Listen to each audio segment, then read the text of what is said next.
ప్రభుత్వం నిర్మల్ జిల్లా కౌలు కళాకారులను గుర్తించి తగిన విధంగా గద్దర్ దశరథి అవార్డులకు ఎంపిక చేయాలని జిల్లాకు చెందిన కౌలు కళాకారులు విజ్ఞప్తి చేశారు.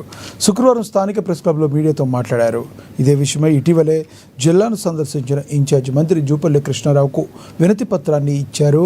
నిర్మల్ జిల్లాలో గత 4 దశాబ్దాలుగా సాహిత్యాన్ని శ్వాసగా చేసుకుని జీవించే సాహితీవేత్తలు ఎంతోమంది ఉన్నారని, జాతీయ అంతర్జాతీయ స్థాయిలో పేరు ప్రఖ్యాతులు పొందిన కవులు కళాకారులు ఉన్నారని, అలాంటి వారిని ప్రభుత్వం తగిన గుర్తింపు ఇవ్వాలని కోరుతున్నామన్నారు.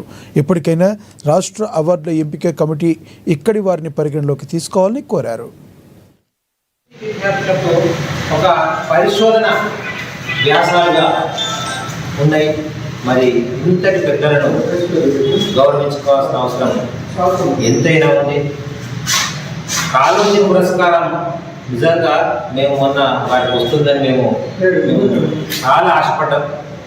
చివరికి చూస్తే వారికి స్థానం మాకు దక్కపోవడంతో మేము చాలా బాధపడుతూ, మరి నిర్మల్ జిల్లాకు కేవలము మేము సార్ను ఉద్దేశించే కాదు, ఇంతవరకు నిర్మల్ జిల్లా కానీ ఉమ్మడి ఆదిలాబాద్ జిల్లా నుండి కానీ ఏ కవిని కూడా ఎంపిక చేయకపోవడం మరింత విదూరం.